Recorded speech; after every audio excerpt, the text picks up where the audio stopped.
Hello ladies and gentlemen, welcome back to BioNews. My name is Jiri Huang and I will be delivering some of Korea's hottest biotech issues today for you.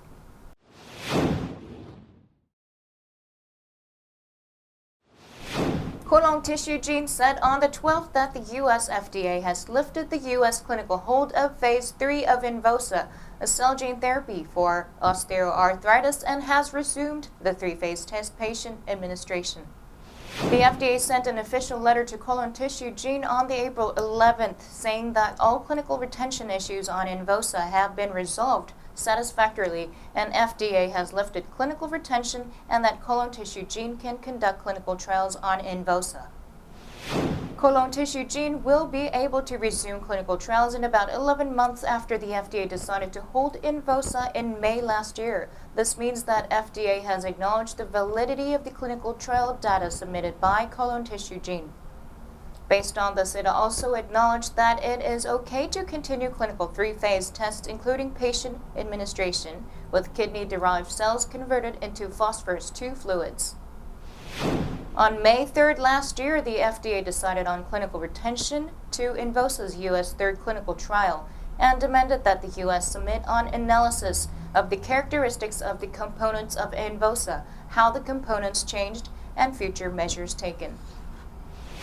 On September 20th, it requested additional supplementary data from the first submitted data.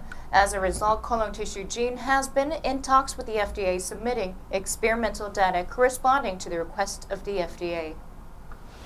In the latest document, the FDA requested additional information on how to improve Invosa's production process and its clinical sample stability data submitted in its annual report.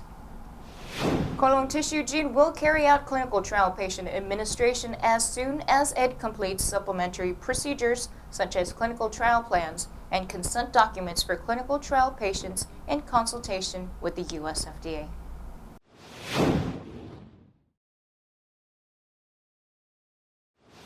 Korea's exports of the new COVID-19 infection diagnosis kit are expanding. On April 14th, a total of 22 companies are currently making and exporting COVID-19 diagnostic kits in Korea and has more than quadrupled from 5 places that received initial approval for emergency use.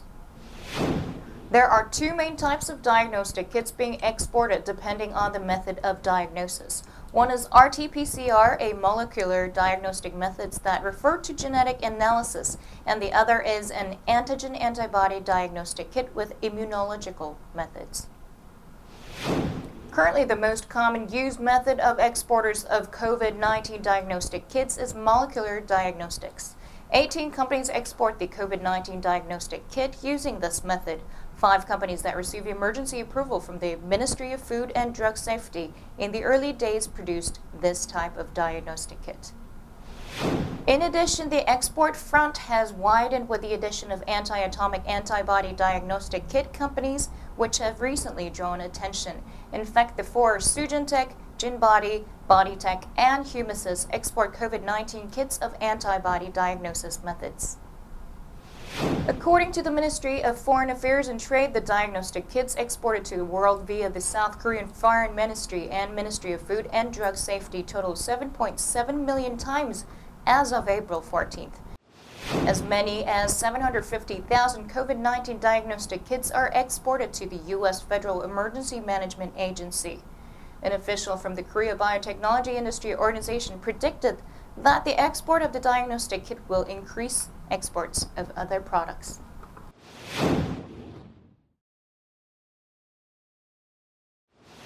Wuhan is gradually collecting the result of large-scale technology exports. Wuhan announced on the 10th that they received $10 million in down payment after the completion of non-clinical toxicity test of the non-alcoholic hepatitis drug YH25724, which it exported technology to Boehringer Ingelheim, Germany, at the time of the signing of the joint development and license contract in July last year. Wuhan decided to receive $10 million out of $40 million down payment without a return obligation after completing the non-clinical toxicity test. YH25724 is a dual agonist that simultaneously acts on the NASH's two drug targets, GLP-1 and FGF21 receptors. The effect of eliminating fatty hepatitis and anti-fibration and anti-inflammatory effects were confirmed throughout the previous phase. Both companies aim to enter clinical trials by the end of this year. Yuhan announced on the 8th that it will also receive $35 million in primary technology fees for its non-small cell lung cancer treatment laseritinib. It is a technical fee after full-fledged clinical development of the combined therapy by laseritinib and Janssen has been confirmed. Laseritinib is an EGFR mutant target anti-cancer drug introduced by Oscotec and was exported to Janssen Biotech in the U.S. in November 2018. Worth 1.4 trillion won. It will unveil the results of its second phase of clinical trials at the American Society of Clinical Oncology, which will be held from late May to early June. In particular, Yuhan is creating a virtuous cycle in which it secures profitability through its R&D performance and invested in R&D again. The technology fees and down payments secured this time are more than 4 times their operating profit of last year.